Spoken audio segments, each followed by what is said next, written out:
leaves this house.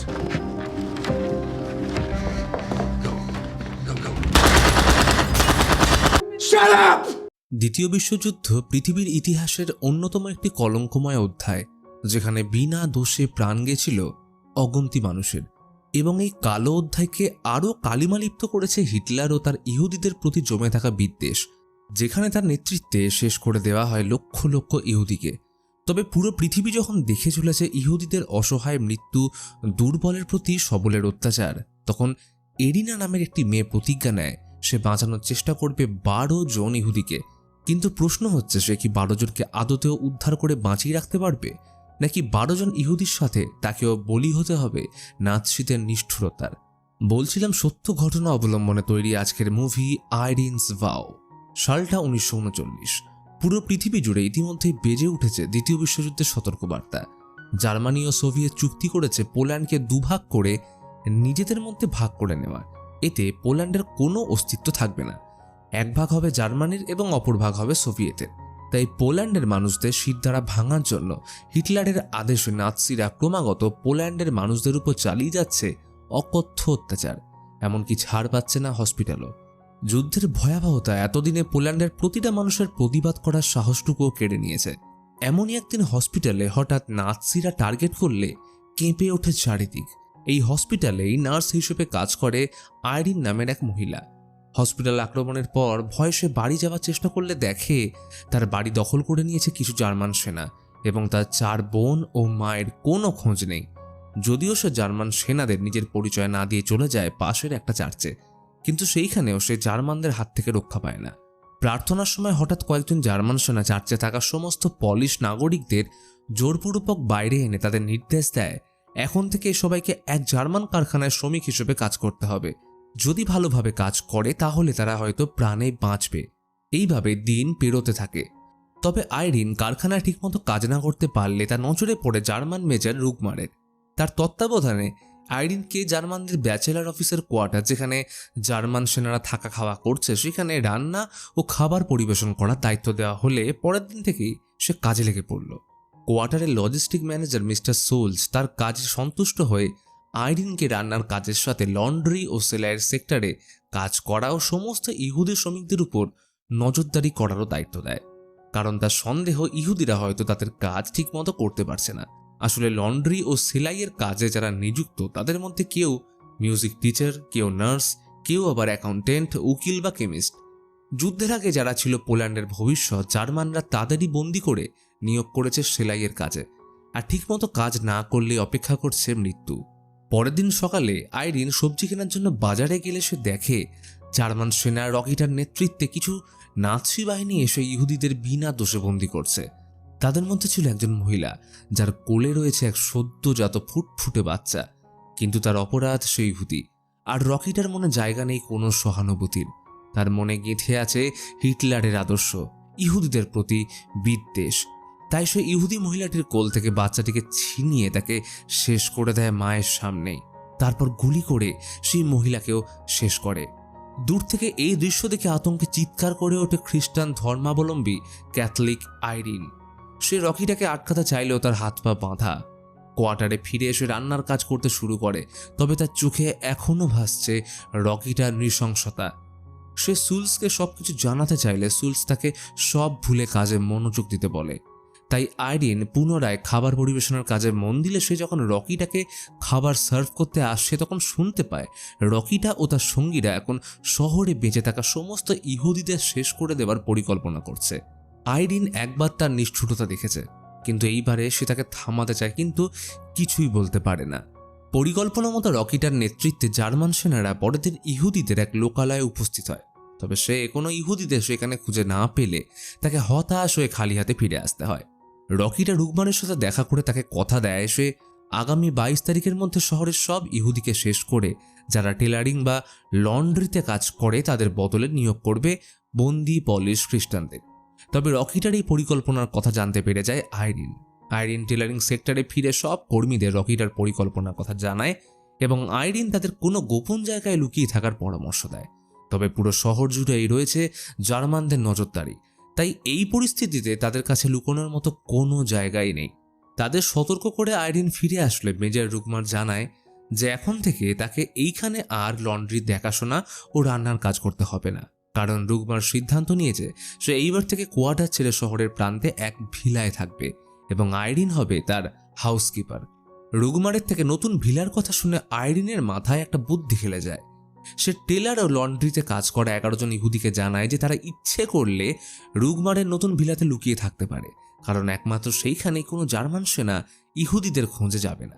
কেউ সন্দেহই করবে না যে স্বয়ং মেজরের বাড়িতে লুকিয়ে থাকতে পারে ইহুদিরা, তাই হয়তো সেইটাই তাদের জন্য হতে পারে সব থেকে সুরক্ষিত জায়গা। কিন্তু এখন সেখানে এক পলিশ দম্পতি বসবাস করে। রুগমারের নির্দেশে তারা 23 তারিখ বাড়ি ছেড়ে চলে যাবে, কিন্তু লকিডার পরিকল্পনা অনুযায়ী সে 22 তারিখই সব ইহুদিদের শেষ করবে। তাই 22 তারিখের আগে অবধি তাদের অন্য কোথাও লুকিয়ে থাকতে হবে, কিন্তু কোথায়? এমন সময় রুগমারের ঘরে কাজ করার সময় আইরিনের নজর পড়ে তার ঘরে থাকা একটা ভেন্টিলেশনে। আইরিনের পরিকল্পনা অনুযায়ী 21 তারিখ রাতে মেজর রুগমার থিয়েটারে গেলে সেই সুযোগে সবার চোখকে ফাঁকি দিয়ে 11 জন ইহুদি আশ্রয় নেয় রুগমারের ভেন্টিলেশনে। পরের দিন 22 তারিখ রকিটার নেতৃত্বে জার্মান সেনারা লন্ড্রি ও টেলার সেক্টরে কোনো ইহুদিকে খুঁজে না পেলে শুরু হয় জিজ্ঞাসাবাদ। শুরুটা হলো আইরিনকে দিয়ে, কারণ সেই তো লন্ড্রি ও টেলার সেক্টরের দায়িত্বে ছিল। তবে আইরিন জানায় যে এই বিষয়ে কিছু জানে না। মিস্টার সুলজও আইরিনকে সমর্থন করে পুরো ব্যাপারটা সামলে নেয়। আসলে আইরিন ও মিস্টার সুলজের মেয়ের বয়স ছিল প্রায় একই, তাই প্রথম থেকে সে আইরিনকে মেয়ের নজরে দেখত। এছাড়াও ইহুদিদের প্রতি তার কোনো বিদ্বেষ ছিল না। কিন্তু এখন আইরিনের একটাই চিন্তা, তাদের সে ভেন্টিলেশন থেকে কিভাবে বের করে ভিলা অব্দি নিরাপদে নিয়ে যাবে। তখনই আইরিনের মাথায় আসে একটা নতুন বুদ্ধি। রাতে সে রুগমারের পানীয়তে ঘুমের ওষুধ মিশিয়ে দেয়, যাতে সে যখন ঘুমিয়ে যাবে তখনই 11 জন ইহুদি ভেন্টিলেশন থেকে বেরিয়ে যাবে এবং তার পরিকল্পনাও সফল হয়।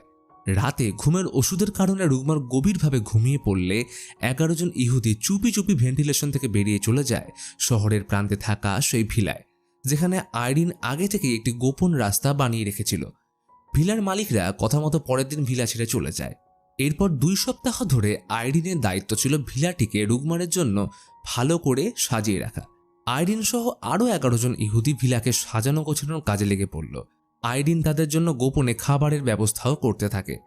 এইভাবে 2 সপ্তাহ কেটে গেলে ভিলায় এসে হাজির হয় মেজর রুগমার। আজ থেকে ইহুদিরা ভিলার সেলারে থাকবে, যাতে কোনোভাবেই তারা মেজরের নজরে না আসে। রুগমার চায় ভিলার এত কাজে আইরিনকে সাহায্য করার জন্য আরেকজন জার্মান অর্ডারলি সেনাকে নিযুক্ত করতে, যে আইরিনের সব কথা মেনে চলবে। তবে যদি ভিলায় আইরিনের সাথে আরেকজন জার্মান সেনা থাকে, তবে 11 জন ইহুদিকে এখানে লুকিয়ে রাখা অসম্ভব। তাই আইরিন জানায় সে এক ছাদের তলায় একজন জার্মান সেনার সাথে থাকতে পারবে না। এর আগে সে একবার সোভিয়েত সেনাদের সাথে ছিল এবং তার অভিজ্ঞতা ছিল খুবই ভয়ানক। তবে ভিলার সব কাজ করা আইরিনের একার পক্ষে সম্ভব নয়, কিন্তু তাও রুগমার তাকে একবার সুযোগ দেয়। যদি সে একা হাতে আজ রাতে পার্টির সব কাজ সামলাতে পারে, তাহলে কোনো অর্ডারলি সেনা তাকে সাহায্য করতে আসবে না। আসলে রুগমার তো জানতো না যে আইরিন ভিলায় একা নয়, বরং তাকে সাহায্য করার জন্য রয়েছে বাকি ইহুদিরা, এবং সবার সহায়তায় আইরিন পার্টির সমস্ত কাজ সামলে নেয়। রুগমার ভাবে আইরিন হয়তো একা হাতি সবটা করেছে, এত পদের রান্না, পরিবেশন, তারপর ডাইনিং পরিষ্কারের কাজ। তাই সে তার কাজে মুক্ত হয়ে কোনো অর্ডারলি সেনাকে নিয়োগ করে না। পরের দিন রাতে রুগমার ঘুমানোর সময় হঠাৎ সে সেলারের দিক থেকে কিছু আওয়াজ শুনতে পায়, যেখানে এতদিন ধরে তার নাকের তলায় রয়েছে ইহুদিরা, অথচ সে জানেও না। তবে আজ তার সন্দেহ হয় যে সেলারে নিশ্চয়ই কেউ লুকিয়ে আছে। তাই সেলারের দিকে যেতে শুরু করলে আইরিন 11 জন ইহুদিকে একটা বিশেষ ইঙ্গিত দিয়ে বুঝিয়ে দেয় যে মেজর সেলারের দিকেই আসছে। তারা আগেভাগেই জানতে পেরে সবাই সেলারের এক কোণে লুকিয়ে পড়লে যতক্ষণে রুগমা সেলারে এসে পৌঁছয় সে কাউকেই দেখতে পায় না, শুধু দেখতে পেল কয়েকটা ইঁদুর। রুগমার ভাবে ইঁদুরের আওয়াজেই হয়তো তার ঘুম ভেঙেছিল, তাই সে নিশ্চিন্তে উপরে চলে আসে। সকালে রুগমার কাজে গেলে আইরিন আবার সেলারে আসে তাদের সাবধান করার জন্য। সে বুঝতে পেরেছে তাদের আর বেশি দিন সেলারে রাখা হয়তো নিরাপদ নয়। তখনই 11 জনের মধ্যে ইব্রাহিম নামের এক ইহুদি কর্মী বলে এই ভিলাটি আদতে বানিয়েছিল ইহুদিরাই, আর ইহুদিরা সেই সময় ছিল সব থেকে অত্যাচারিত জাতি। তাই যখনই ইহুদিরা ভিলা তৈরি করত, তখনই তারা ভিলার মধ্যে একটা গোপন ও বড় টাইপের ঘর বানিয়ে রাখত, যাতে নাৎসিরা বা অন্য কেউ তাদের উপর আক্রমণ করলে তারা পরিবার সহ গোপনে লুকিয়ে সেখানে বেঁচে থাকতে পারে। ইব্রাহিম মনে করে ভিলাতেও এমন একটা গোপন ঘর আছে, তাদের শুধু সেটাকে খুঁজে বের করতে হবে। বাকিরা তার কথা সম্মতি দিলে সবাই মিলে গোপন ঘরটির তল্লাশি করতে শুরু করে এবং খুব কম সময়ের মধ্যেই তারা খুঁজে পায় একটা গোপন টানেল। অতঃপর তারা সেই টানেল অতিক্রম করে পৌঁছে যায় সেই গোপন ঘরটিতে। এটি ছিল ভিলার বাগানের পাশে, যেখানে আইরিন ছাড়া অন্য কেউ আসে না। অর্থাৎ তারা এখন পুরোপুরি নিরাপদ। তাদের প্রতি রাতে আর মৃত্যু ভয় কাটাতে হবে না। পরের দিন রুগমার পুনরায় কাজে গেলে ভিলাতে এসে উপস্থিত হয় বাজারের এক সবজি বিক্রেতা মহিলা। সে আইরিনকে খুব ভালো করে চিনত। আইরিনও সবসময় তার থেকে সবজি কেনে, কিন্তু আজ সে এসছে অন্য কারণে। আসলে এতদিন ধরে সে ভিলার উপর নজর রাখত এবং সে জানতে পেরেছে যে আইরিন ভিলাতে ইহুদিদের আশ্রয় দিয়েছে এবং তার স্বামী হেনরি একজন ইহুদি। সে জার্মান সেনাদের হাত থেকে পালিয়ে বেড়াচ্ছে। শপকিপার মহিলাটি তার স্বামীকে লুকিয়ে রেখেছে ঠিকই, তবে যে কোনো সময় সে ধরা পড়তে পারে। তাই মহিলাটি আইরিনের কাছে আবেদন করে যে সে যেন হেনরিকেও বাকি 11 জন ইহুদিদের মতোই ভিলাতে লুকিয়ে থাকতে সাহায্য করে। শপকিপার মহিলাটি চলে যেতেই আইরিন গোপন ঘরে ফিরে হেনরির কথা সবাইকে জানালে তারা বলে যে এখানকার সবাই হেনরিকে চেনে। আসলে হেনরি একসময় স্বয়ং রকিটার বাটলার হিসেবে কাজ করত। তবে দ্বিতীয় বিশ্বযুদ্ধ শুরু হতে সে টের পেয়েছিল নাৎসিরা সমস্ত ইহুদিকে মেরে ফেলবে, তাই সে রকিটাকে ধোঁকা দিয়ে সবার আগে পালিয়ে যায় এবং তারপর থেকেই লকিটা তাকে পাগলের মতো খুঁজে বেড়াচ্ছে। হেনরি হচ্ছে পোল্যান্ডের মোস্ট ওয়ান্টেড ইহুদি, তাই একদিকে তাকে এইখানে আশ্রয় দেওয়া বিপজ্জনক, আবার অন্যদিকে হেনরি তাদের ঠিকানা জানে। তাই যদি রকিটা তাকে কোনোভাবে ধরে ফেলে তাহলে সে তাকে ভিলার সম্পর্কে সব গোপন তথ্য দিয়ে দেবে। তাই সবাই হেনরিকে আশ্রয় দিতে রাজি হয়ে যায়। প্ল্যান মাফিক রাতে সবাই হেনরিকে উদ্ধার করে ভিলার গোপন ঘরে নিয়ে আসে, কিন্তু পরের দিন সকালে নেমে আসে আরেক বিপদ। রুগমার চলে যাওয়ার পর 12 জন ইহুদি যখন ঘরের কাজে আইরিনকে সাহায্য করছিল, তখনই একদল জার্মান সেনা হঠাৎ ভিলায় আসে তল্লাশির জন্য। তারা নাকি খবর পেয়েছে যে ভিলায় লুকিয়ে রয়েছে কিছু ইহুদি। তখনই আইরিন লক্ষ্য করে ভিলার বাইরে একটা লোক ঘোরাঘুরি করছে। বুঝতে বাকি থাকে না যে এই লোকটাই জার্মান সেনাদের ভিলায় লুকিয়ে থাকার খবরটা দিয়েছে। তবে এমন সময় মেজর রুগমার ফিরে এলে তার ভিলায় তল্লাশি হচ্ছে দেখে সেনাদের উপর প্রচণ্ড রেগে যায়। সে স্পষ্ট জানিয়ে দেয় সেনারা যদি একটাও ইহুদি ভিলায় খুঁজে পায় তাহলে যেন তাদেরকে এইখানে শেষ করে দেওয়া হয়, আর যদি না পাওয়া যায় তাহলে সেনাদের বিরুদ্ধে নেওয়া হবে কঠোর ব্যবস্থা। তাই রুগমারের চাপে সেনারা ঘর তল্লাশি না করে ফিরে যায়। সকালে আইরিন ইহুদিদের সাথে পুনরায় দেখা করলে সে জানতে পারে একটা অদ্ভুত খবর। আসলে 12 জন ইহুদিদের মধ্যে রয়েছে ইডা নামের একটা মেয়ে, যে খুব তাড়াতাড়ি মা হতে চলেছে। তবে এই পরিস্থিতিতে এটা বিপজ্জনক, তাই সবাই মিলে তার গর্ভপাত করার সিদ্ধান্ত নিয়েছে এবং এতে সাহায্য করবে তাদের মধ্যেই থাকা একজন ডাক্তার। তাই সে আইরিনকে ইডার গর্ভপাতের জন্য কিছু ওষুধ নিয়ে আসতে বললে আইরিনের প্রতিবাদ করে। সে বলে কিছুদিন আগেই সে দেখেছে রকিটা কিভাবে এক সদ্যজাত শিশুকে নির্দ্বিধায় শেষ করে দিয়েছিল, কিন্তু আইরিন তাকে বাঁচাতে পারেনি। আর সেই দিনই সে প্রতিজ্ঞা করেছিল যে এইবার থেকে সে আর কাউকে তার চোখের সামনে শেষ হতে দেবে না। এই কারণেই তো আইরিন তার জীবনের পরোয়া না করে 12 জন ইহুদিকে এত বিপদ সত্ত্বেও রুগমারের ভিলায় আশ্রয় দিয়েছে। আর সে যদি এটা করতে পারে তাহলে আরও একজন শিশুকে সে আশ্রয় দিতেও রাজি। এই সব শুনে আইরিনের কথায় সবাই সায় দেয় এবং ইডার গর্ভপাতের সিদ্ধান্ত থেকে সরে আসে। অতঃপর বেশ কিছুদিন পেরিয়ে গেলে হঠাৎ একদিন আইরিন ভিলার দরজার পাশে খুঁজে পায় আইরিনের উদ্দেশ্যে লেখা একটা চিঠি। সে বুঝতে পারে সেদিন দরজায় যে লোকটা ঘোরাঘুরি করছিল সেই হয়তো এটা লিখেছে। আইরিন সবার সামনে চিঠিটা পড়তে শুরু করে, যেখানে আইরিনকে বলা হয়েছে আজ সন্ধ্যা 7টার মধ্যে একটা বড় অ্যামাউন্টের টাকা ভর্তি ব্যাগ ট্রেন স্টেশনের বেঞ্চে রেখে দিয়ে যেতে হবে এবং এইটা যেন আর কেউ জানতে না পারে, না হলে গাস্টোপো নামের এক জার্মান সেনা আইরিন সহ তাদের সবাইকে শেষ করে দেবে। অতএব সকলে পরিকল্পনা করে যে তারা চিঠির মধ্যে কিছুটা পরিবর্তন করে মেজরকে দেখাবে। চিঠিটা এমনভাবে সাজাবে যাতে মনে হয় এইটা আইরিনকে নয় বরং মেজরকে হুমকি দেওয়ার জন্য পাঠানো হয়েছে। সাথে আবার চিঠির মধ্যে রয়েছে গাস্টেপোর নাম, অর্থাৎ মেজরের সন্দেহ যাবে তার উপরেই। রুগমার চিঠি পেয়ে রকিটাকে ফোন করে পুরো ঘটনা জানালে রকিটা জানায় চিঠিতে যেমন লেখা আছে আইরিন যেন সেইটাই করে আর বাকিটা সে সামলে নেবে। রকিটের কথা মতো আইরিন সন্ধ্যা 7টায় স্টেশনের বেঞ্চে টাকা ভর্তি ব্যাগটা রেখে ফিরে আসলে একজন লোক এসে ব্যাগটা নেওয়ার চেষ্টা করে, কিন্তু সে জানতো না যে রকিটা তার উপর দূর থেকে নজর রাখছে। লোকটা সামনে আসতে রকিটার নেতৃত্বে জার্মান সেনারা তাকে ধরে মারধর করতে শুরু করে। আইরিন ভিলায় ফিরে রুগমানের সাথে দেখা করলে এমন সময় তার কাছে ফোন আসে রকিটার। সে জানায় তারা ইতিমধ্যে ব্যাগ নিতে আসা লোকটাকে শেষ করে দিয়েছে, আর এখন কেউ রুগমারের উপর মিথ্যে অপবাদ দিতে পারবে না। রুগমার এই খবর পেয়ে খুশি হয়ে আইরিনকে একদিনের ছুটি দেয়। অনেকদিন পর ছুটি পেয়ে আইরিন খুশি মনে বাজারে গেলে আরও একবার দেখতে পায় জার্মান সেনাদের নিষ্ঠুরতা। আসলে কিছু পলিশ নাগরিক এতদিন ধরে তাদের ঘরে ইহুদিতে লুকিয়ে রেখেছিল এবং সেই খবর পৌঁছে যায় রকিটার কাছে।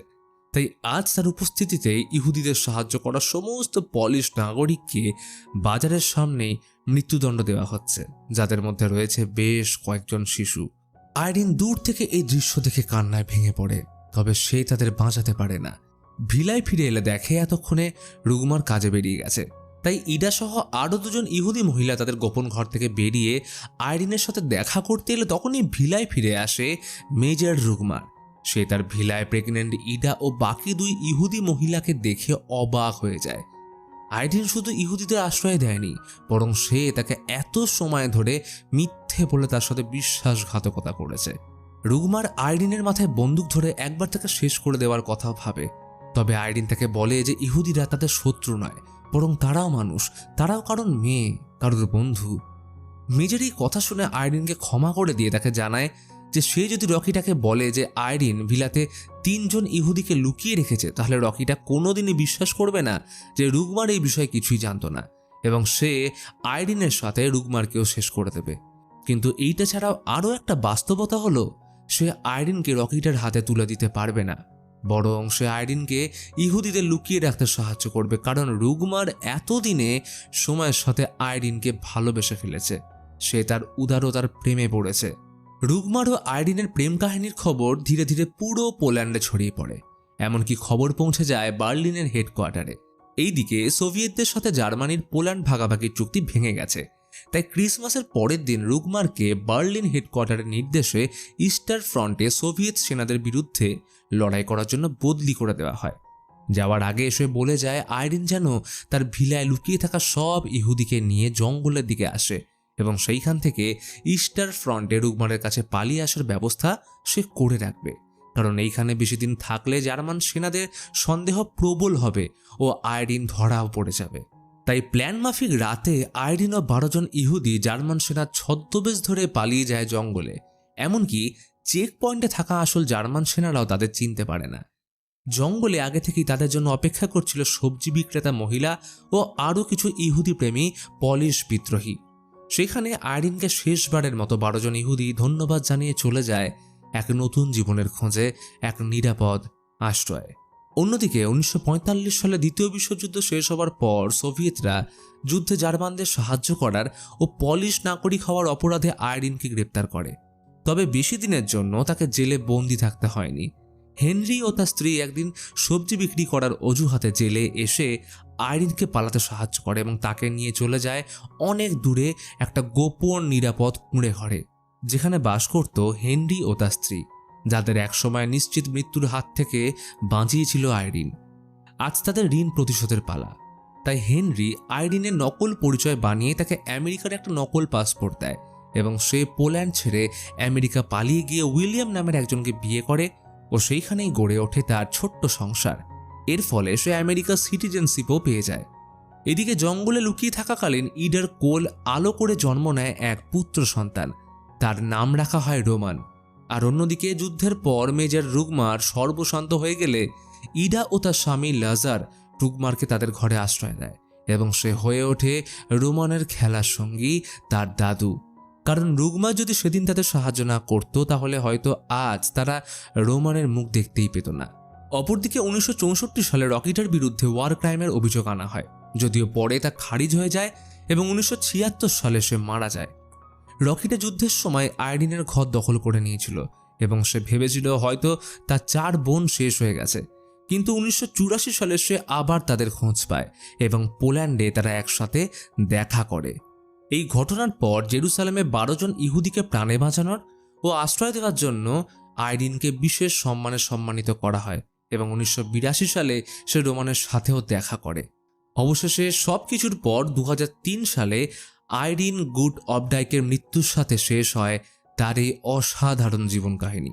তো ভিডিওটা ভালো লাগলে লাইক করে দাও, আর আমায় ইনস্টা ও ফেসবুকে ফলো করো এক্সক্লুসিভ কন্টেন্টের জন্য, যার লিঙ্ক তোমরা ডেসক্রিপশনেই পেয়ে যাবে।